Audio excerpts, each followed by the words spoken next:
El submarino enemigo flotaba escorado frente a mí, sin disparar ya, y mis superiores me ordenaron subir a bordo antes de que se hundiera.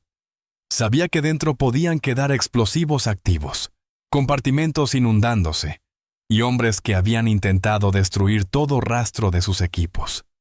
Cada peldaño sobre ese casco resbaladizo era una elección entre obedecer las órdenes del grupo de tarea, o retroceder, y dejar que el mar se llevara sus secretos. Seguí avanzando por los pasillos estrechos, con agua entrando y silencio en cada compartimento, sabiendo que, si fallaba una sola vez, no habría segunda oportunidad. El 4 de junio de 1944, en el Atlántico Oriental, al oeste de la costa africana, la superficie del mar estaba agitada por un oleaje moderado, y el cielo se mantenía despejado. La temperatura era alta, propia de las aguas cercanas a las islas de Cabo Verde. En esa zona, durante meses, los submarinos alemanes habían intentado interceptar convoyes aliados que unían América con África y Europa. La amenaza de los U-Boot seguía siendo real, aunque menor que en los primeros años del conflicto. La Marina de Estados Unidos había desplegado grupos de caza especializados para localizarlos y destruirlos. Uno de esos grupos operativos era el conocido como Task Group 22.3. Su núcleo lo formaba un portaaviones de escolta, el USA Guadalcanal, acompañado por varios destructores de escolta.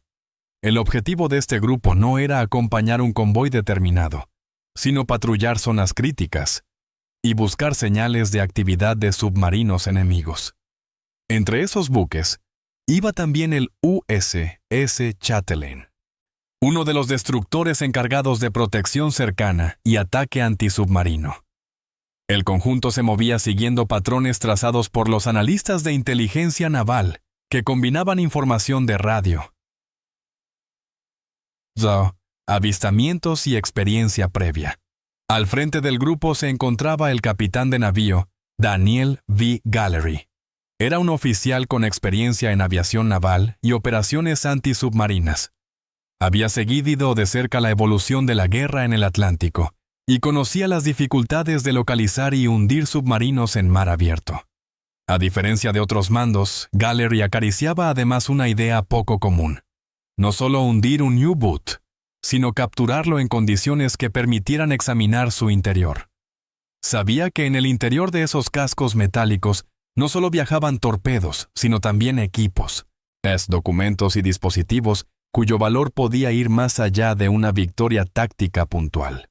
La rutina a bordo del Guadalcanal combinaba momentos de aparente calma con periodos de intensa actividad. Los aviones de patrulla despegan y aterrizan en ciclos regulares, rastreando la superficie del océano en busca de estelas de periscopio, manchas de combustible o sombras bajo el agua. Mientras tanto, en los destructores, los operadores de sonar escuchan el murmullo constante de hélices, ecos y ruidos del mar. Los marineros realizan tareas de mantenimiento, guardias y ejercicios. La sensación de monotía podía cambiar en cuestión de segundos cuando algún sensor detectaba algo inusual. Por esas fechas, el mando aliado tenía un interés creciente en los equipos que los submarinos alemanes podían llevar a bordo. Se había avanzado mucho en descifrar comunicaciones enemigas, pero cada nueva máquina, cada libro de códigos capturado, cada manual técnico representaba una ventaja adicional. Además de los sistemas de cifrado, los U-Boot podían transportar torpedos con tecnologías mejoradas, dispositivos acústicos, sensores y documentación sobre futuras armas. En Berlín, el régimen hablaba de armas secretas capaces de revertir su mala situación. En los océanos, esas promesas se traducían, entre otras cosas, en torpedos más avanzados y en sistemas de comunicaciones y navegación cada vez más protegidos. Gallery había transmitido a sus comandantes subordinados que, si surgía la oportunidad, intentaría algo más que un simple hundimiento.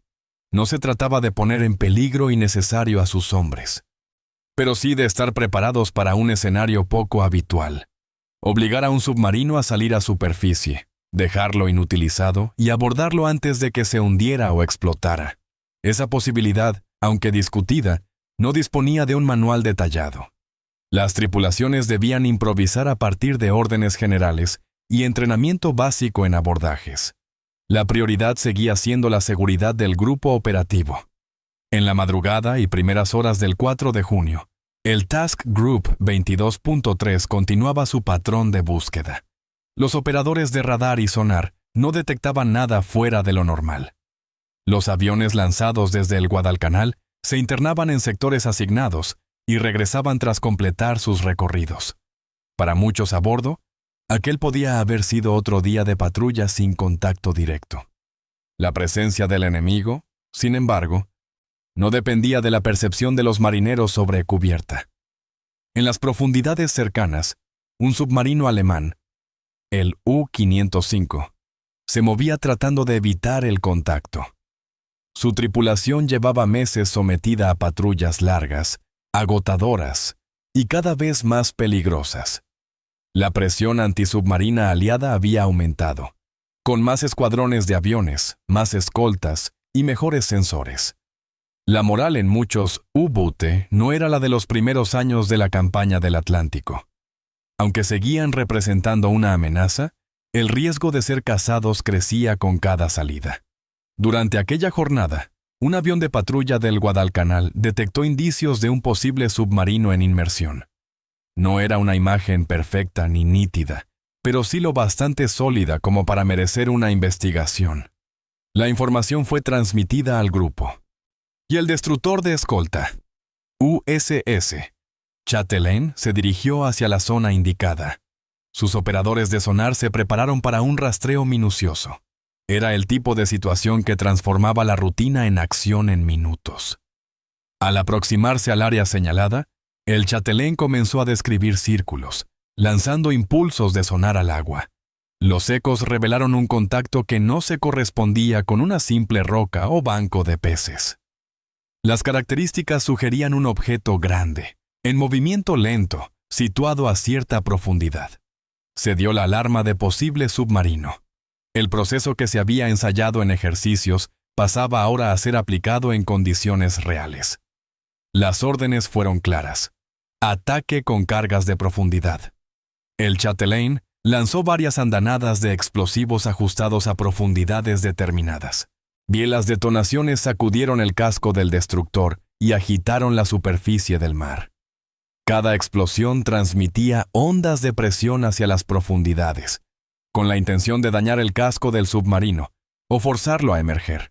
Para los hombres a bordo del U-505, el impacto de esas cargas se tradujo en sacudidas violentas, ruido ensordecedor y riesgo inmediato de inundaciones. En el interior del submarino alemán, el ambiente pasó de tenso a crítico. Instrumentos que fallaban, sistemas eléctricos dañados, vías de agua, humo. Los hombres, muchos de ellos jóvenes, veían cómo el espacio cerrado que era su mundo se transformaba en un lugar donde el tiempo se medía en minutos. El comandante del U-505 se enfrentaba a una decisión sin salida clara. Permanecer en inmersión podía significar ser destruido con toda la tripulación. Finalmente, la presión resultó insoportable. El submarino empezó a ascender. A los observadores del Chatelain les llegó la noticia esperada. Un casco emergía, inclinado, mostrando signos de no tener control pleno. El U-505 salió a la superficie de forma brusca, con agua escapando por varias aberturas. Su tripulación comenzó a evacuarlo a toda prisa. En cubierta, algunos hombres intentaron preparar su hundimiento para evitar la captura. Las armas del Chatelain abrieron fuego sobre la torre del submarino y zonas que parecían albergar resistencia. No se trataba aún de un abordaje, sino de asegurar que el U-505 no contraatacara con sus piezas de cubierta. Pronto quedó claro que el casco no presentaba combate organizado. Los alemanes que podían se lanzaban al agua. En el aire flotaba una mezcla de humo, vapor y agua salada. En esos instantes, las decisiones que se tomaron desde el puente del Guadalcanal y de los destructores circundantes marcaron el rumbo de los acontecimientos. Gallery vio materializarse, en el mar, la posibilidad que había considerado durante meses. Frente a su grupo flotaba un submarino enemigo seriamente dañado, pero todavía en superficie. Ordenó preparar un equipo de abordaje. Su intención era clara: intentar capturarlo antes de que se hundiera o fuera volado desde el interior. Entre los oficiales y suboficiales seleccionados para el abordaje se encontraba el teniente Albert L. David, de US Pillsbury, otro de los destructores de escolta del grupo. David había servido en el Atlántico y estaba familiarizado con las operaciones antisubmarinas, pero nunca había abordado un U-boot en pleno océano. Su tarea exigía rapidez, sangre fría y cierto grado de improvisación técnica. El peligro no residía solo en posibles trampas, sino también en la propia estructura del submarino, que podía hundirse en cualquier momento. Sin embargo, la orden era explícita: subir a bordo y apoderarse de todo lo posible. Una lancha se aproximó al U-505, que seguía describiendo una lenta deriva sobre el agua. Desde fuera, se veía claramente el casco dañado, con la torreta inclinada y restos de pintura desgastada por el mar. El submarino, pese a estar sin comandante operativo, aún conservaba el potencial de hundirse de forma abrupta si las compuertas o válvulas internas habían sido manipuladas. El equipo de abordaje, con chalecos, cascos y armas cortas, se acercó con precaución. El mar no estaba en calma absoluta, pero permitía la maniobra. Al llegar junto al casco, algunos hombres treparon por la estructura resbaladiza. Solo se veían cuerpos alemanes flotando a distancia o nadando hacia los destructores, donde eran recogidos como prisioneros. Sobre la cubierta del U-505 no quedaba oposición. David y sus compañeros avanzaron hacia la torre de mando. El interior era un espacio estrecho, saturado de olores a combustible, aceite, humo y metal caliente. El primer objetivo era asegurarse de que el submarino no iba a explotar o hundirse de inmediato. Había indicios de que la tripulación había intentado activar cargas de demolición y abrir válvulas para inundar compartimentos. Los hombres del abordaje buscaron y desactivaron, en la medida de lo posible, cualquier mecanismo de autodestrucción evidente. Al mismo tiempo, debían controlar puertas estancas y bombas de achique. Era una carrera silenciosa contra la entrada de agua y la gravedad. Una vez estabilizada mínimamente la situación, la siguiente tarea fue localizar documentos y equipos de valor. David y su equipo sabían, por instrucciones generales, que las máquinas de cifrado, los libros de códigos, las tablas meteorológicas y cualquier manual técnico eran prioritarios. En los compartimentos de radio y comunicaciones, encontraron aparatos intactos, papeles en estanterías, contenedores metálicos. No todo se podía revisar al detalle en ese momento. Lo esencial era recoger lo máximo posible y trasladarlo con rapidez a las lanchas. Entre los objetos hallados se encontraban dispositivos de cifrado y materiales relacionados con las comunicaciones navales alemanas.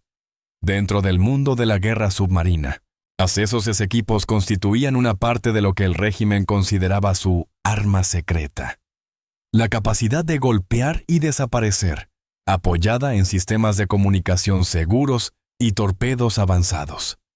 La posibilidad de estudiar esa tecnología en un submarino capturado prácticamente intacto resultaba extraordinaria desde el punto de vista de inteligencia.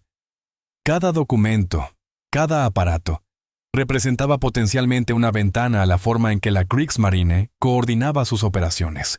El equipo de abordaje, sin entrar en esos detalles estratégicos, cumplía con la tarea de vaciar el interior de todo lo que pudiera ser útil. Desde fuera, los barcos del Task Group 22.3 maniobraban para proteger la zona y recoger a los supervivientes alemanes. No era un rescate sencillo. La prioridad operativa era la captura del submarino. Pero el derecho marítimo y la tradición naval exigían también auxiliar a los náufragos una vez neutralizado el combate. Se lanzaron cabos y redes. Se izaron cuerpos exhaustos.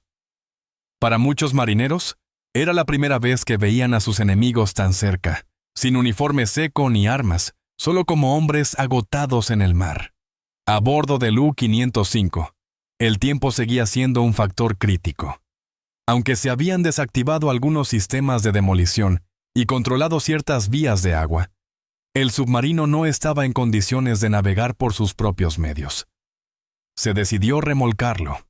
Para ello, fue necesario asegurar cables, estimar el centro de gravedad y coordinar la velocidad de avance de los buques. Un remolque mal ajustado podía partirse o provocar un hundimiento imprevisto. Por primera vez en el Atlántico, un U-boot alemán capturado vivo iba a ser trasladado a una base aliada en lugar de desaparecer bajo la superficie. La importancia de este hecho fue rápidamente comprendida por los mandos del grupo operativo. Se enviaron mensajes cifrados informando de la situación. Al mismo tiempo, se adoptaron medidas estrictas para mantener el secreto. Se decidió que, siempre que fuera posible, el mundo exterior no debía saber que el U-505 había sido capturado intacto. El remolque condujo al submarino hacia puertos en el Atlántico Occidental, con escalas y desvíos pensados para ocultar la ruta. En tierra, equipos de inteligencia, criptógrafos y técnicos aguardaban su llegada. Sabían que iban a entrar en un espacio que pocas veces había estado disponible en esas condiciones. Un submarino enemigo real, no un esquema de laboratorio. Una vez amarrado en puerto seguro, se inició una inspección minuciosa. Cada compartimento, cada panel, cada válvula fue observado, descrito y fotografiado. Los especialistas en comunicaciones se concentraron en los sistemas de cifrado y los libros de códigos. Aunque los aliados ya tenían experiencia previa con equipos alemanes capturados en otros teatros, disponer de una unidad completa, relativamente reciente y asociada a operaciones en curso, era una oportunidad adicional. Los documentos permitían verificar y actualizar conocimientos sobre procedimientos, frecuencias, formatos de mensaje y planes de operación. Los aparatos, por su parte, servían para entender mejor posibles variantes, mejoras técnicas y vulnerabilidades. Ese conjunto se integró en el trabajo cotidiano de los equipos de descifrado aliados. Otros expertos se interesaron por los torpedos y dispositivos asociados. En los depósitos del U-505 se encontraban modelos equipados con sistemas de guiado mejorados y mecanismos acústicos. Para la Marina de Estados Unidos, estudiar esos torpedos era fundamental. Conocer su comportamiento, su alcance y sus formas de detección podía ayudar a adaptar tácticas defensivas. En la lógica alemana, esa clase de torpedos representaba otra faceta de las armas secretas que debían compensar su desventaja estratégica global. El casco del submarino, su disposición interna y sus sistemas auxiliares también aportaron información útil. Los ingenieros navales pudieron comparar teorías con la realidad. Analizaron la distribución de pesos, la disposición de baterías, tanques y compartimentos, así como la ergonomía del puesto de mando. Para los planificadores aliados, todo ello ayudaba a comprender mejor cómo operaba un U-boot en patrulla prolongada. Esa comprensión podía traducirse en nuevas tácticas, tanto ofensivas como defensivas. Mientras la Marina extraía cada dato del U-505, el aspecto institucional de la operación seguía centrado en el secreto. Se instruyó a la tripulación del Task Group 22.3 para que guardara silencio sobre los detalles de la captura. Los prisioneros alemanes fueron mantenidos en condiciones controladas, sin acceso a noticias que pudieran revelarles el destino de su antiguo barco. La intención era que la Kriegsmarine siguiera creyendo que el U-505 había sido simplemente hundido en combate. De ese modo, los alemanes no cambiarían de inmediato procedimientos ni equipos de cifrado. Con el tiempo, dentro de la propia Marina estadounidense, comenzaron a circular versiones más completas de lo ocurrido aquel 4 de junio. Se reconoció el papel de Daniel Gallery en la planificación general de la captura. Se destacó también la actuación del teniente Albert David y del resto del equipo de abordaje. Se revisaron los informes y se consolidó una narrativa interna que combinaba profesionalidad, iniciativa y una cuota inevitable de riesgo. En ese contexto, algunos participantes recibieron condecoraciones y menciones especiales. La operación del U-505 se inscribió luego en el marco más amplio de la campaña antisubmarina en el Atlántico. No fue el único submarino alemán capturado a lo largo de la guerra, pero sí uno de los casos más significativos para la Marina de Estados Unidos. Aportó equipos y documentos que se integraron en una estructura de inteligencia ya en funcionamiento. Su valor no residía en un golpe de efecto aislado, sino en la suma de datos que reforzaban el conocimiento aliado sobre la maquinaria naval del Tercer Reich. La captura complementó así otros esfuerzos realizados por británicos y estadounidenses en distintos frentes. Años después del conflicto, cuando el peso del secreto se relajó y la información comenzó a difundirse, el U-505 dejó de ser solo un expediente en archivos clasificados. Se estudió la posibilidad de preservarlo como testimonio tangible de aquella operación. Finalmente, el submarino fue trasladado a Estados Unidos para ser exhibido en un museo. En ese proceso, se adaptó su estructura para recibir visitantes sin comprometer la integridad del casco. De ese modo, una máquina concebida como arma de guerra pasó a formar parte de la memoria pública. Hoy, quienes recorren su interior ven pasillos estrechos, literas apiladas, puestos de control abarrotados de diales y válvulas. La atmósfera, incluso sin estar en inmersión, transmite la sensación de claustrofobia y disciplina que marcaba la vida a bordo. Carteles explicativos señalan dónde se hallaban los equipos de cifrado, los torpedos y los dispositivos que alguna vez fueron considerados secretos de alto valor. La exhibición Incon no solo recuerda la captura, sino la realidad cotidiana de la guerra submarina en el Atlántico. Entre las paredes metálicas aún se intuye el eco de órdenes, ruidos de maquinaria y golpes de mar. En los relatos oficiales y en los estudios posteriores, la operación del Task Group 22.3 se presenta como un ejemplo de coordinación entre tecnología, entrenamiento e iniciativa humana.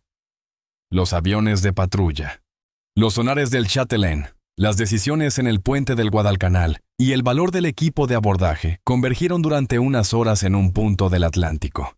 En ese punto, una idea poco habitual, capturar un submarino vivo, pasó de ser una hipótesis a materializarse en acero y documentos. Lo que para el régimen alemán representaba parte de sus armas secretas, quedó, por un giro de los acontecimientos, en manos de sus adversarios.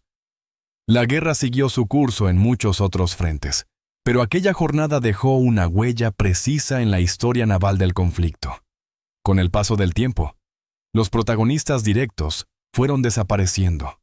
Quedaron sus informes, sus testimonios y los reconocimientos formales. El U-505, silencioso en su ubicación definitiva, se convirtió en un objeto de estudio para generaciones que no conocieron el Atlántico en guerra. En sus compartimentos se conserva, traducido a metal y cables, el rastro de una época en la que los océanos eran escenario de una lucha sin tregua. Y en la memoria de la Marina estadounidense quedó la certeza de que, aquella vez, un submarino nazi fue capturado vivo y reveló una parte de las armas que el régimen había intentado mantener ocultas.